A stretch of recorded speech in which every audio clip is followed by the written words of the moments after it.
Welcome back to another edition of Nourie's Niche,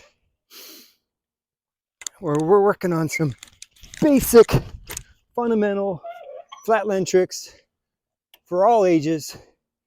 This is a series of 5 today because I'm traveling, and this is number 5, and I'm kind of glad because the sun is pretty much set. It's pretty chilly, and I'm running out of ideas, but I did think of one more, and it was kind of in another video not so long ago where I did the fire hydrant or rolling tail whip into ant rider, but I kind of didn't, I had a little bit too much momentum, so I did a peg to peg.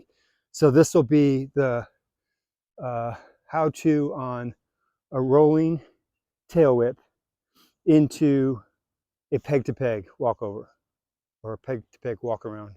I just call it a peg to peg. It's like a decade, but going from peg to peg. And yeah, this is a little, starting to get a little bit more advanced. We're just kind of mixing some of the various tricks. And but I feel like this is again still in that genre of some basic fundamentals. And if you've been following this channel, you've been working on your riding, you've been doing the tricks, hopefully this will start to come more naturally to you. And I'll do my best to just break it down and give you some tips, and hopefully to make it easier, keep it fun and exciting. And please share it with your friends. Get some other riders to ride with is helpful sometimes. I always encourage that. I always like to do that. It seems like whenever I'd go to a contest or was traveling around touring, I always loved just hanging out and riding and watching the other riders, getting ideas, feeding off each other. And that's where I learned so many of my tricks and created some of my tricks, is just with that community. So here we are trying to create that community virtually, and I'm doing my best to just provide some ideas that you can then take it to the streets, I guess they could say. So we'll get right into it. Fire hydrant into peg to peg, or rolling tailspin, some people call it, into peg to peg. And yeah, still pretty basic, but it'll take a little bit of practice, I think. So how you want to go into it is I'm on the left side of the bike. I can't really talk through that one because I kind of have to focus a little bit more. Most of these other tricks that we're doing that are real basic, I can kind of talk you through it as I'm doing, like a lawnmower, or if I'm doing something that's a little more fundamental, I'd say. But with that combination, A, I just want to pull it so I can be consistent, and B, it's like I have to think about what all am I doing. So now I'll just break it down to hopefully make it make sense, and to give you some steps to work on if it becomes challenging in certain areas. Maybe I can point out some things that might help. So the first thing is just that rolling tail whip. And I start on the left side of the bike, left foot on the front peg, and I just coast around, and then I kind of like pump my bars and grab my brake. So I think I did this in the other video. If you're not used to doing that, just put your foot on the peg, grab the brake, and just practice pumping the bike around. It's like just whipping that around, because that's the motion that you're doing. You're rolling, and then you grab the brake and snap it around. So that's the first step. First step is just getting that rolling tail whip, or that fire hydrant. So like so, whip it around, and then the next step is you're going to actually put your foot on the peg, the rear peg, and I would say just practice that, just getting it to the peg and getting it up before you step over into the walk around. So the next step is you're going to take this, and you're going to think about your foot's going to end up on that peg. Just do that, like over and over and over. Now that time I could notice my weight was too far back. I was leaning the bike too far back. So again, like so. That was too far forward. I didn't have enough like back momentum. Okay. And when it all comes together, it's definitely a mental commitment. Like, okay, I gotta hit that fire hydrant clean. I gotta land on the peg just right, and I gotta commit to stepping over. So, give yourself some time to develop those places where you might really get stuck. Might take a little while. to feel the confidence and just kind of the feeling of what that's like. So again, I'm going to try to do it a little bit more direct. So you see how that was a little bit more like I really committed to coming around. I landed and I just leaned my body and pulled my bike up. So I was like there.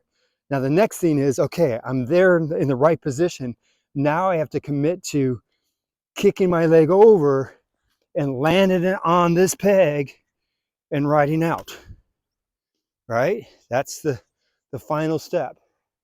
So I say give yourself a break because this might take a little bit of finagling and just feeling where you're at with all the things that are going on. The rolling tail whip, landing on the rear peg just right so that the momentum's just high enough but not too high, and then committing to the jump or the step. It's really a step, not so much of a jump. So here's how it could look all together. Again, you're going to go with a moderate speed. Oh, I didn't make it. I touched. That means I have to do it again. So I was committed and I don't know what happened. I just didn't quite pull it. But let's do it from this angle, see if I can get it clean, nice and smooth. Oh no, I'm like fighting it now. Okay, third time's a charm. If I get this trick, I'll be done for the day. I'll have 5 in the books. 5 in the books. Okay. Oh, thank goodness. I really fought that one. It wasn't very pretty, but I pulled it. And that's just how it goes, I think. You know, when you start to work on tricks, like back in the day, you'd ride in a contest and you had 2 or 3 minutes, and that's it. Like you didn't have any room for error. When I entered the Master of Creativity in 2019, it was really cool because I just videoed some of the tricks I was thinking of, and I just videoed it over and over and over until I finally pulled it. Some of the tricks I was able to incorporate into my routine and get more consistent.